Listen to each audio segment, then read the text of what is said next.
प्रकर्म योग से बता रहे थे। एक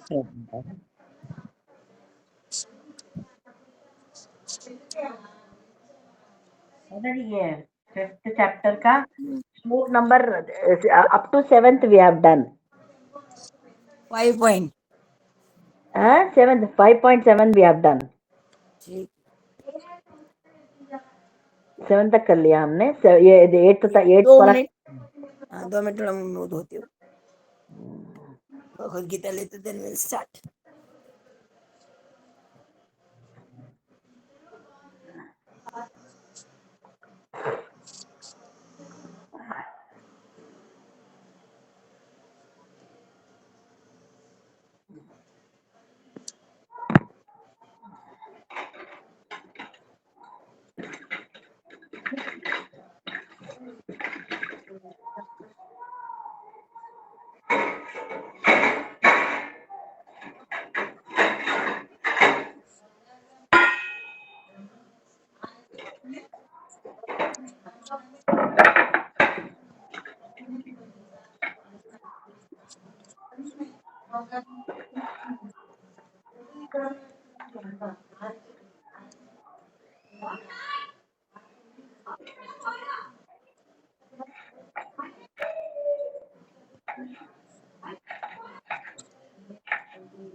करेंगे कौन पढ़ेंगे?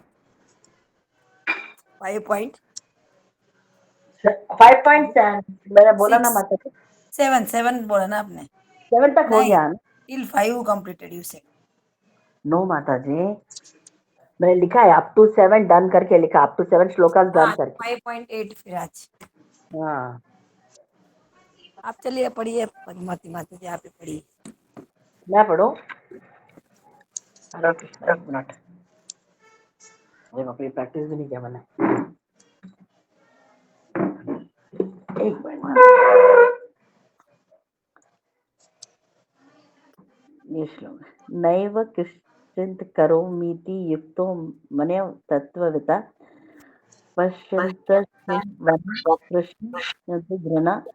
च स्वप्नस्तशश्वना प्रलप्रवन्ति सृजनागृहन् बापरे तृणमिषन्निमृश्यनपि इन्द्रियाणि निद्रयाशुषु वर्तत इति धारयन। बापरे बहुत टफ श्लोका से माता जी। मैं अब परपट पढ़ लेती हूँ। हरे कृष्ण माता जी आई रीड दिस भावार्थ। दिव्य भावना हाँ माता जी You didn't read the shloka full ना? या आई रेड नारायण तक पढ़ा ना मैंने 8 और 9 दोनों पढ़ा। दोनों साथ में है ना? हाँ ठीक है दोनों पढ़ा मैंने। हाँ थोड़ा हार्ड है वो। बहुत हार्ड है दोनों ही हार्ड है। ओके दिव्य भावनामृत युक्त पुरुष देखते सुनते स्पर्श करते सूंघते खाते चलते फिरते सोते तथा श्वास लेते हुए भी अपने अंतर में सदैव यही जानता रहता है कि वास्तव में वह कुछ भी नहीं करता। बोलते त्यागते ग्रहण करते या आंखें खोलते बंद करते हुए वो यह जानता रहता है कि भौतिक इंद्रिय अपने अपने विषयों में प्रवृत्त है और वह इन सबसे पृथक है। तात्पर्य क्योंकि कृष्ण भावना भवित व्यक्ति का जीवन शुद्ध होता है फलतः उसे निकट तथा दूरस्थ 5 कारणों कर्ता कर्म अधिष्ठान प्रयास तथा भाग्य पर निर्भर किसी कार्य से कुछ लेना देना नहीं रहता। इसका कारण यही है कि वह भगवान की दिव्य सेवा में लगा रहता है। यद्यपि ऐसा प्रतीत होता है कि वह अपने शरीर तथा इंद्रियों से कर्म कर रहा है किंतु वह अपने वास्तविक स्थिति के प्रति सचेत रहता है जो कि आध्यात्मिक व्यस्तता है। भौतिक चेतना में इंद्रियां इंद्र तृप्ति में लगी रहती है किंतु कृष्ण भावनाव्रत में कृष्ण की इंद्रियों की तुष्टि में लगी रहती है। अतः कृष्ण भावना भावित व्यक्ति सदा मुक्त रहता है भले ही वो ऊपर से भौतिक कार्यों में लगा हुआ दिखाई पड़े।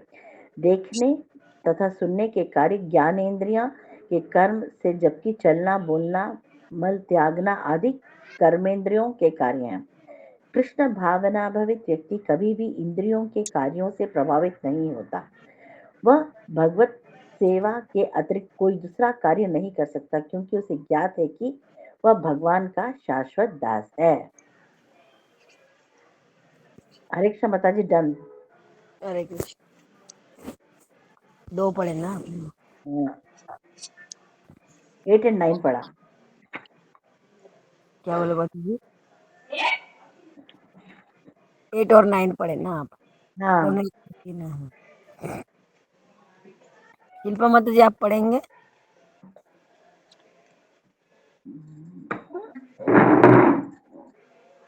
शिल्पा देन शिल्पा माता हाँ, बाची लगी 1 मिनिट चष्मा लावू, 1 सेकंद.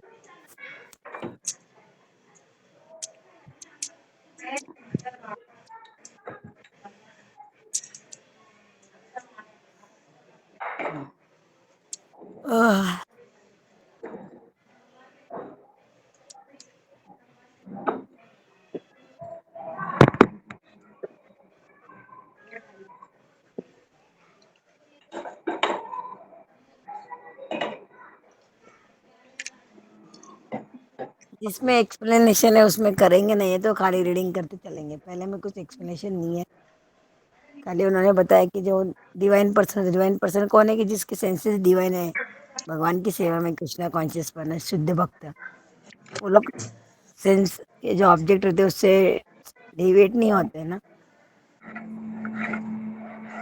क्योंकि चेतना हमेशा भगवान में लिखती है। हमें वहां तक पूछना हमारे लेवल को। 5वा अध्याय का कोणता श्लोक? 9 नंबर ना? 10 10. कृष्णा 10 11 5 2 बस। 10, 11. हाँ. हरे कृष्णा. ब्रह्मण्यादाय कर्माणि सक्त्वा करोति यः लिप्यते न स पापेन पत्रमिवाम्भसा. जो व्यक्ति कर्म फलों को परमेश्वर को अर्पित करके आसक्त रहित होकर अपनी कर्म करता है, वह पाप कर्मों से उसी प्रकार अप्रभावित रहता है जिस प्रकार कमल पत्र जल से अस्पृश्य रहता है. तात्पर्य: यहाँ पर ब्रह्मांड का अर्थ कृष्ण भावनामृत है में है. यह भौतिक जगत प्रकृति के तीनों गुणों की समग्र अभिव्यक्ति है जिसे प्रधान की संज्ञा दी जाती है. वेद मंत्र सर्व एतत् ब्रह्म तस्मात् एतत् ब्रह्म नाम रूप मन च जायते तथा भगवद्गीता में मम योनिर्मद ब्रह्म ब्रह्म से प्रकट है कि जगत की प्रत्येक वस्तु ब्रह्म की अभिव्यक्ति है और यद्यपि कार्य भिन्न भिन्न रूप में प्रकट होते किंतु तो भी वे कारण से अभिन्न है. ईशोपनिषद में कहा गया है कि सारी वस्तुएं पर ब्रह्म या कृष्ण से संबंधित है, अतः एवं वे केवल उन्हीं की है. जो यह भली भांति जानता है कि प्रत्येक वस्तु कृष्ण की और वे ही प्रत्येक वस्तु के स्वामी अतः प्रत्येक वस्तु भगवान की सेवा में ही नियोजित है, उसे स्वभावतः शुभ अशुभ कर्म फलों से कोई प्रयोजन नहीं रहता. यहाँ तक कि विशेष प्रकार का कर्म संपन्न करने के लिए भगवान द्वारा प्रदत्त मनुष्य का शरीर भी कृष्ण भावना रूप में संलग्न किया जा सकता है. तब यह पाप कर्मों के कर्म से वैसे ही परे होता है रहता है जैसे कि कमल पत्र जल में रहकर भी भीगता नहीं. भगवान गीता में भी कहते हैं, मया सर्वाणि कर्माणि संन्यासः, संपूर्ण कर्मों को मुझे कृष्ण को अर्पित करो. तात्पर्य यह कि कृष्ण भावनामृत विहीन पुरुष शरीर एवं इंद्रियों को अपना स्वरूप समझकर कर्म करता है, किंतु कृष्ण भावना भावित व्यक्ति यह समझकर कर्म करता है कि यह देह कृष्ण की संपत्ति है, अतः इसे कृष्ण की सेवा में प्रवृत्त होना चाहिए. कायेन मनसा बुद्धया केवल इंद्रियारोपी योगिना कर्म कुर्वन्ति संग सत्यात्व शुद्ध है. योगी जन आसक्त रहित होकर शरीर मन बुद्धि तथा इंद्रियों के द्वारा भी केवल शुद्धि के लिए कर्म करते हैं. तात्पर्य: जब कोई कृष्ण भावनामृत में कृष्ण की इंद्रिय तृप्ति के लिए शरीर मन बुद्धि अथवा इंद्रियों द्वारा कर्म करता है तो वह भौतिक कर्म से मुक्त हो जाता है. कृष्ण भावना भावित व्यक्ति के कार्यों से कोई भौतिक फल प्रकट नहीं होता, अतः सामान्य रूप से सदाचार कहे जाने वाले शुद्ध कर्म कृष्ण भावनामृत में रहते हुए सरलता से संपन्न किए जा सकते हैं। श्रील रूप गोस्वामी ने भक्ति रसामृत सिंधु में इसका वर्णन इस प्रकार किया है। अपने शरीर, मन, बुद्धि तथा वाणी से कृष्ण भावनामृत में कर्म करता हुआ कृष्ण से आती संसार से भी मुक्त रहता है। भले ही वह तथाकथित अनेक भौतिक कार्यकलापों में व्यस्त क्यों न रहे, उसमें अहंकार नहीं रहता, क्योंकि वह इसमें विश्वास नहीं रखता कि वह भौतिक शरीर है अथवा यह शरीर उसका है। वह जानता है कि यह शरीर नहीं है और न यह शरीर ही उसका है। वह स्वयं कृष्ण का है और उसका यह शरीर भी कृष्ण की संपत्ति है। जब वह शरीर, मन, बुद्धि, वाणी, जीवन, संपत्ति आदि से उत्पन्न प्रत्येक वस्तु को, जो भी उसके अधिकार में कृष्ण की सेवा में लगाता है, तो वह तुरंत कृष्ण से जुड़ जाता है। वह कृष्ण से एकरूप हो जाता है और उस अहंकार से रहित होता है, जिसके कारण मनुष्य सोचता है कि मैं शरीर हूँ। यही कृष्ण भावनामृत की पूर्णावस्था है। हरे कृष्ण। जुनू माता जी पढ़ेंगी। जी माता जी, अभी श्लोका में 5 श्लोका पढ़ोगे आप? श्लोका में पढ़ दूं। पढ़ दीजिए माता जी। युक्त कर्म फलम त्यक्ता शांतिम अपनोति नैष्ठिकम् अयुक्ता कामकारेण फले सक्तो निबध्यते। पढ़िए। 11 ना माता जी? 12 12 है।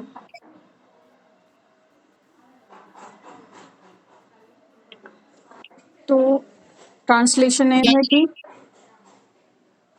the steadily devoted souls attains and another unadulterated unadulterated हाँ, अनअडल्टरेटेड unadulterated हाँ, is because he offers the result of all activities to me, whereas a person who is not in union with the divine, who is greedy for the fruits of the labor, becomes entangled.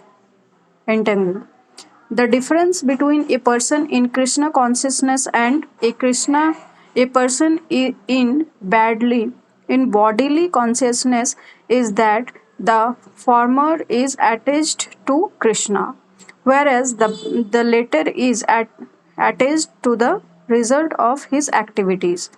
The person who is attached to Krishna and works for him only is certainly a liberated person, and he is not anxious for fruitive rewards. In the Bhagavatam, the cause of anxiety over the result of an activity is explained as being due to one's functioning in the conception of duality, that is, without knowledge of the absolute truth. Krishna is the supreme absolute truth. The personality of Godhead in Krishna consciousness, there is no duality. All that exists is a product of Krishna's energy, and Krishna is all good. Therefore, activities in Krishna consciousness are on the absolute plane. They are transcendental and have no material effects. One is therefore filled with peace in Krishna consciousness.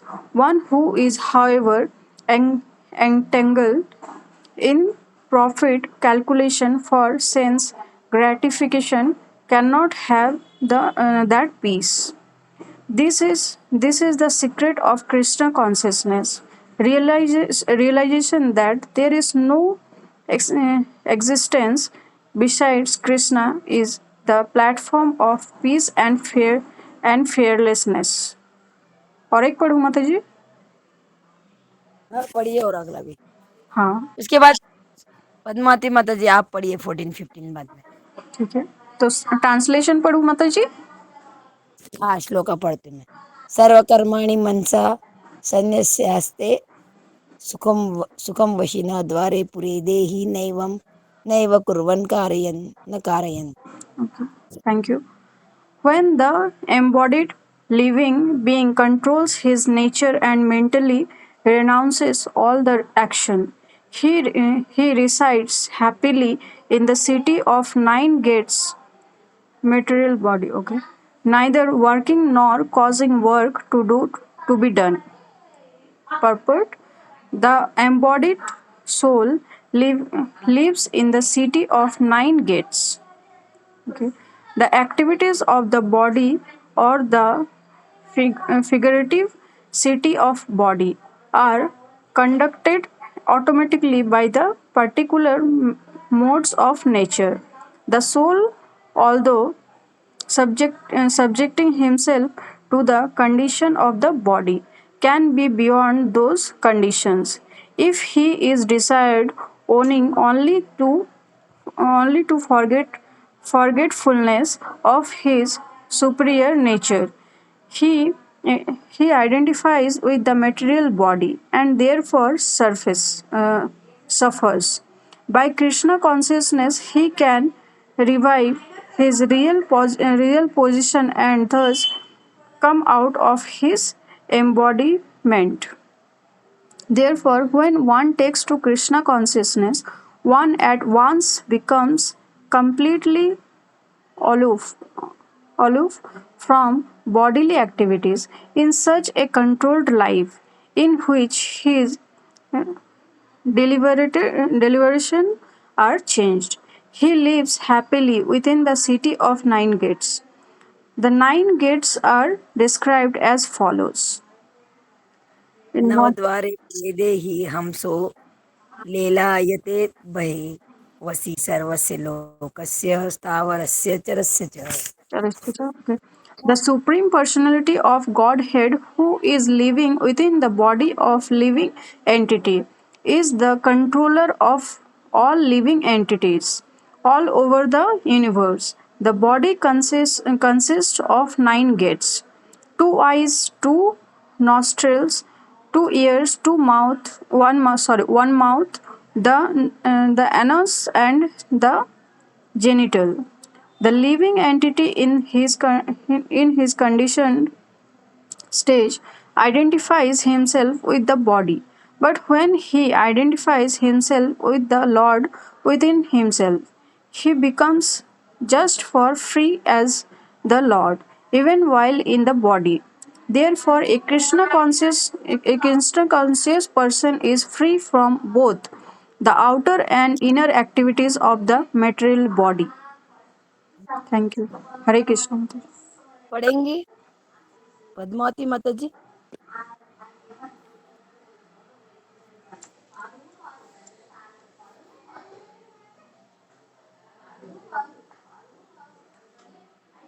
Shilpa माता जी आप पढ़ेंगी 14 number का.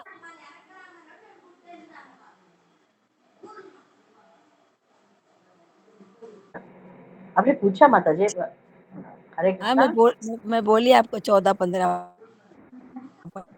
Okay okay, मैं I was cutting the vegetables माता जी, इसलिए मुझे सुनाई नहीं दिया. हाँ नो प्रॉब्लम. एक मिनट. हाँ खल्ला ఒక్క నిమిషం माता. कोई पढ़ रहे थे, पढ़ने दीजिए माता जी, मैं जरा 1-2 मिनट. ठीक है. शिल्पा माता जी आप पढ़ेंगे 14 नंबर. 14 नंबर. 14-15 टाइम है ना 14. अभी जा. हाँ हाँ हाँ, पढ़ो. एक सेकंड.